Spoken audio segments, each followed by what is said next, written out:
누구나 바꾸고 싶은 성격이나 습관 하나쯤은 있으실 텐데요. 한번 굳어진 성격은 타고난 기질만큼이나 바꾸기 어려운 문제로 성격을 바꾸는 것에는 많은 노력과 시행착오가 따른다고 합니다. 네, 그렇다면 성격 하나를 고치기가 왜 이렇게 어려운 걸까요? 오늘 한길 사람 속은에서 알아보겠습니다. 이혜진 상담 심리학자와 함께합니다. 어서 오세요. 네, 안녕하십니까. 자, 요즘에 MBTI다 뭐다 해서 이게 성격에 대해서 많은 관심이 지금 몰리고 있는데요. 주변에서 성격을 바꾸고 싶다는 분들도 꽤 자주 보는 것 같습니다. 자, 사람은 어떨 때 가장 강렬하게 자신의 성격을 바꾸고 싶어 할까요?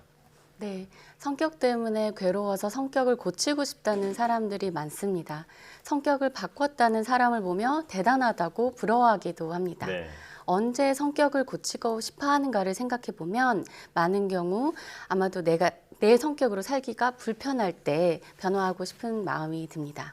예를 들어 기분 좋게 학교나 직장에 갔는데 함께 다니는 친구나 동료의 말투나 표정이 안 좋으면 내가 쟤한테 뭘 잘못한 건가? 나를 싫어하나?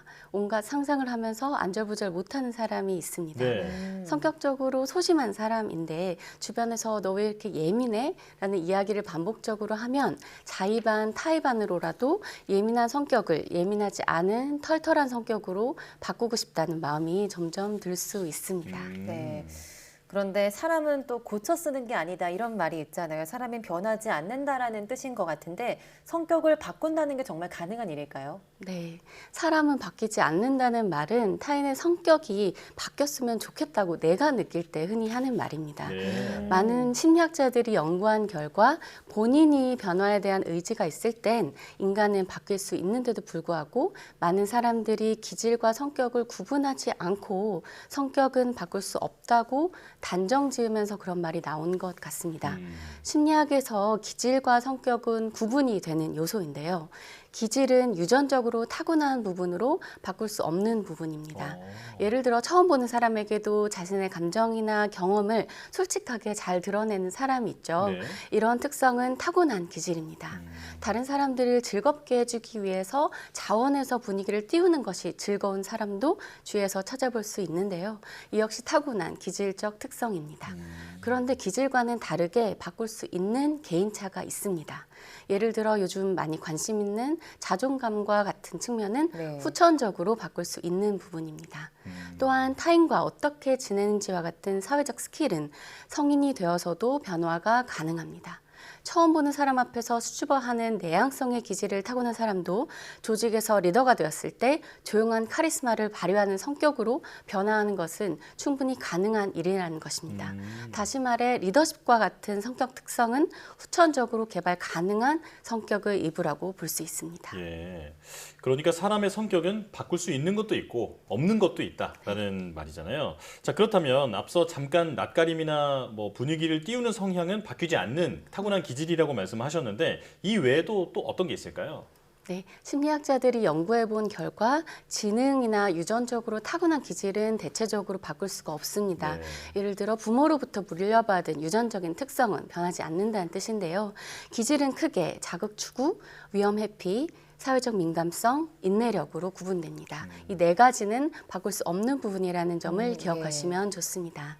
첫 번째 자극 추구란 새롭거나 신기한 자극에 끌리면서 행동이 활성화되는 경향성입니다. 예를 들어 낯선 장소를 탐색하는 게 좋은 사람, 쉽게 흥분하거나 기분파, 지루한 상황을 잘 못 견디거나 엄격한 규칙이 없는 활동을 선호하는 경우 자극 추구가 높게 타고난 기질로 쉽게 바뀌지 않습니다. 두 번째 위험 회피란 위험한 자극에 대해 행동이 위축되는 유전적 경향성입니다. 예를 들어 앞으로 닥칠 일에 대해 미리 걱정하거나 위험과 실패를 먼저 예상해서 비관적 성향을 보이는 경우 혹은 쉽게 피곤해지거나 처음 만난 사람 앞에서는 자신감이 떨어져 평소와는 다른 모습을 보이는 측면도 변화하기 어렵습니다. 그리고 세 번째 기질인 사회적 민감성이란 사회적 보상 신호입니다. 이는 타인의 표정과 감정에 강하게 반응하는 유전적 경향성인데요. 감수성이 높거나 다른 사람들에게 쉽게 가까워지는 특성, 다른 사람들이 자신을 어떻게 생각하는지 신경을 많이 쓰는 경우 사회적 민감성이 높게 타고난 기질로 이 또한 일생 동안 대체로 유지되는 특성이라 바꾸기 어렵습니다. 마지막으로 인내력이란 성취와 관련된 보상을 꾸준히 얻기 위해 노력하는 경향성입니다. 예를 들어 주어진 일을 부지런하게 해내거나 어떤 일을 하다가 장애물이 발생했을 때 쉽게 포기하지 않고 지속적인 노력을 기울이려는 경향성, 혹은 야심이 강한 사람이나 완벽주의자 역시 타고난 기질로 쉽게 바뀌지 않습니다. 네, 근데 완벽주의가 기질이라고 해도 이런 완벽주의 성향을 가진 사람들이 좀 피곤해 하더라고요. 그래서 바꾸고 싶어 하는 사람들도 있는데 기질이라서 바꾸기 어려울까요? 네, 안타깝게도 많은 사람이 기질을 바꾸려고 노력하면서 자신을 괴롭히고 있습니다. 우리 인간은 바꿀 수 없는 부분을 바꾸려고 할 때 극도의 스트레스를 받기 때문에 바꿀 수 있는 부분과 바꿀 수 없는 것을 구분하고 바꿀 수 있는 것에 집중하는 게 좋겠습니다. 네. 예를 들어 게으른 나를 바꾸기 위해 노력한 사람은 선천적으로 인내력 기질이 낮은 사람일 수 있는데 그런 자신을 수용하지 못하고 채찍질하며 오히려 심리적으로 지치게 됩니다. 낮은 인내력을 타고난 경우에는 인내력을 높이려고 자신을 고치는 것이 아니라 게으르지만 나에게 지금 필요한 일을 해내기 위해 보다 현실성 있는 목표를 설정하는 접근이 필요합니다.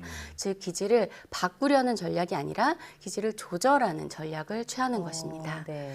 예를 들어 10분을 집중할 수 있다면 10분 내에 완수 가능한 목표를 설정하고 이 목표를 완수했을 때 보상까지 설정해 놓는 것입니다.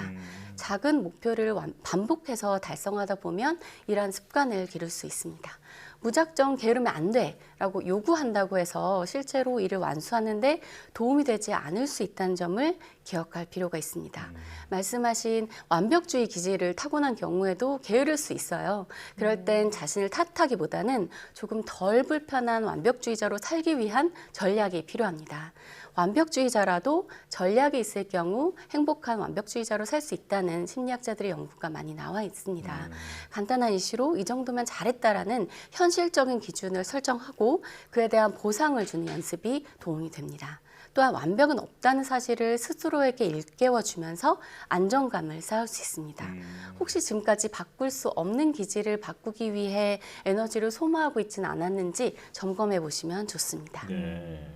그러니까 바꿀 수 없는 기질이 있다는 것을 먼저 인지하고 그것을 거스르려고 애쓰기보다는 현명하게 발현하는 방법을 찾는 게 더 좋다. 네. 이런 말씀이시잖아요. 자, 그런데 사실 성격을 바꾸려는 동기가 스스로의 만족보다는 다른 사람과의 관계를 잘 유지하기 위해서 시작하는 경우가 많은 것 같습니다. 어떤가요? 네, 예를 들어 요즘에 매력적인 성격이 되는 법과 같은 영상을 보면서 따라하는 사람들도 많은데요. 네. 매력적인 성격이 되는 법을 찾는 마음은 결국 인간관계를 잘하고 싶은 마음과 연결되는 경우가 많습니다. 실제로 인간관계에 해답을 제시하는 것 같은 영상이나 강연을 많이 찾아볼 수 있습니다. 예를 들어 목소리를 감미롭게 다듬거나 외모를 가꾸는 방법, 아니면 경청과 공감을 잘하는 방법, 이런 것들을 제안하는 경우가 많은데요. 네. 이 방법대로 따라가다도 잘 안 된다는 사람들의 이야기를 들어보면 알아도 현실에서 잘 써먹지 못한다. 내가 아닌 다른 사람을 연기하게 된다. 이런 부작용이 함께 따라오게 됩니다. 여기서 문제는 관계를 스킬적인 측면으로 다가가는 것의 한계라고 볼 수 있습니다. 앞서 예를 든 스킬 중에서 성격의 변화와 가장 밀접한 부분은 경청과 공감일 것인데요. 네. 경청과 공감은 실제로 후천적으로 키울 수 있는 부분이며 실제로 중요한 사회적 스킬이기도 합니다. 다만 중요한 것은 조금 더 근본적인 측면, 사람에 대해 내가 어떠한 관점을 갖고 있는가, 내가 이 사람에게 왜 매력적으로 보이고 싶은가에 대한 내면의 점검이 함께 해야 경청과 공감적인 스킬이 빛을 발할 수 있겠죠. 네. 또 성격을 억지로 바꾸려다가 스트레스를 받는 분들도 많으실 것 같은데 이런 분들에게 좀 도움이 되는 조언이 있다면요? 네, 우선 인간에게 있어 바꿀 수 있는 부분에 집중해 볼 수 있습니다. 우리는 바꿀 수 없는 부분을 바꾸려고 할 때 극도의 스트레스를 받기 때문입니다. 네. 다음으로 우리 생각과 태도를 점검해 볼 수 있습니다. 그동안 갖고 있던 고정관념, 편견, 사람이나 나 자신에 대한 관점은 바꿀 수 있기 때문입니다. 자신과의 관계, 다시 말해 자존감의 경우 자신의 강점뿐만 아니라 약점이나 한계를 있는 그대로 인정해보는 연습이 자신에 대한 확신을 키워줄 수 있습니다. 마음에 들지 않는 나의 모습 또한 내 모습이라는 점에서 출발하는 것입니다. 이 말은 자신이 아닌 모습을 꿈꾸며 괴리감에 힘들어하는 것이 아니라 변화의 시작점도 자신에서부터 찾는다면 더 단단한 자존감을 가진 사람으로 성숙해 나갈 수 있다는 의미입니다. 사람과의 관계를 의미하는 연대감의 경우 나와 다른 관점을 지닌 사람에 대해 받아들여 보는 연습을 해볼 수 있습니다. 관계에서 많이 고민하는 사람들이 나랑 다른 사람이 틀렸다고 느낄 때 많이 그러는데요. 네. 우선은 옳고 그름을 떠나서 나와 다른 것이 틀리다라고 생각할 때 잠시 멈춰서 틀린 것이 아닐 수 있겠다라고 생각해보는 훈련이 심리적으로 안정감을 줄 수 있습니다. 이는 다양성을 존중해 보는 연습인데요. 또한 타인은 어떤 생각과 감정을 갖고 있는지 의도적으로 생각해 볼 때 성숙한 관계를 할 줄 아는 사람으로 변화할 수 있습니다. 마지막으로 변화에는 스트레스가 동반된다는 사실을 인지하는 것입니다.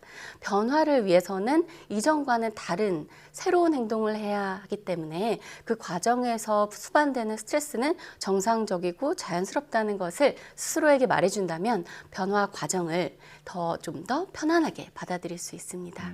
변화를 어려워하는 사람이 자신이 의지가 약한 사람이라고 비난할 이유가 없다는 뜻입니다. 오히려 그 힘든 변화를 하기로 선택한 나를 응원하고 지지해 주어야 내가 원하는 변화에 한 단계 더 가까이 갈 수 있다는 점을 말씀드립니다. 네. 의지만으로는 바꿀 수 없는 타고난 영역도 있다는 것을 인정하고 그것 때문에 스트레스를 받기보다는 그것이 장점이 될 수 있게 다른 성격을 함께 개발해 나가는 게 중요하다. 이 말씀 잘 기억을 해야겠습니다. 자, 한길 사람 속은 상담심리학자 이셀프 컴퍼니 이혜진 대표와 함께했습니다. 고맙습니다. 감사합니다.